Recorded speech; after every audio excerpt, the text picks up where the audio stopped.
Finally power star Pawan Kalyan గారు మరియు fans అందరికీ ఇది గుడ్ న్యూస్ భయ్యా. ఎన్ని రోజులు వెయిట్ చేసామో తెలుసా? ఇప్పటికైతే ఎలాంటి డౌట్స్ లేకుండా ఓ క్లారిటీ అయితే వచ్చేసింది. 'Harihara Veeramallu part 1' trailer July 3 ఉదయం 11 గంటల 10 నిమిషాలకైతే రిలీజ్ చేయబోతున్నారు. అది కూడా కొన్ని సెలెక్టెడ్ థియేటర్స్‌లో పవర్ స్టార్ ఫ్యాన్స్ కోసం స్పెషల్ ప్రీమియర్ ట్రీట్‌గా అయితే వేస్తున్నారు. ఈ ట్రైలర్‌లో యాక్షన్ సీన్స్, గ్రాడియస్ విజువల్స్, పవన్ కళ్యాణ్ గారి పవర్ ప్యాక్ స్క్రీన్ ప్రెజెన్స్ అన్ని ప్యాక్ చేసి పక్కా మాస్ ఫెస్ట్ ఇవ్వబోతున్నారట డైరెక్టర్ గారు. అంటే ఇదే కన్ఫర్మేషన్ భయ్యా. ట్రైలర్ రిలీజ్ అయితే మూవీ జూలై 24వ తేదీన రిలీజ్ కావడం కన్ఫర్మ్. మరి ఈ మూవీ 13 సార్లు పోస్ట్‌పోన్ అయినా ఇప్పటికీ వెయిట్ చేస్తున్న పవర్ స్టార్ ఫ్యాన్స్ ఎవరైనా ఉన్నారా? ఉంటే ఒక మాసివ్ కామెంట్ వేసేయండి భయ్యా. 'హరిహర వీరమల్లు' మూవీకి ఈసారి కిర్రాక్ బ్లాక్ బస్టర్ ఖాయం భయ్యా. ఈ వీఎఫ్ఎక్స్ కారణాల వల్ల అయితే ఈ సినిమా అయితే చాలా సార్లు పోస్ట్‌పోన్ అయితే అయింది. జూలై 3 11 గంటల 10 నిమిషాలకైతే ట్రైలర్ వస్తుంది. ఈ movie periodic action drama. Title పాత్ర అయిన వీరమల్లు చుట్టూ అయితే తిరుగుతుంది.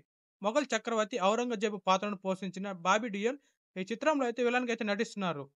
నిధి అగర్వాల్ హీరోయిన్‌గా అయితే నటిస్తుంది. ఫుల్ ఫ్యాన్స్ మాస్ టచ్ చూడండి. వీడియో మీకు నచ్చినట్లయితే లైక్ చేయండి. అదేవిధంగా షేర్ చేయండి. ఇలాంటి మూవీ అప్డేట్స్ కోసం అయితే వెంటనే సబ్స్క్రైబ్ చేసుకోండి. That's all today.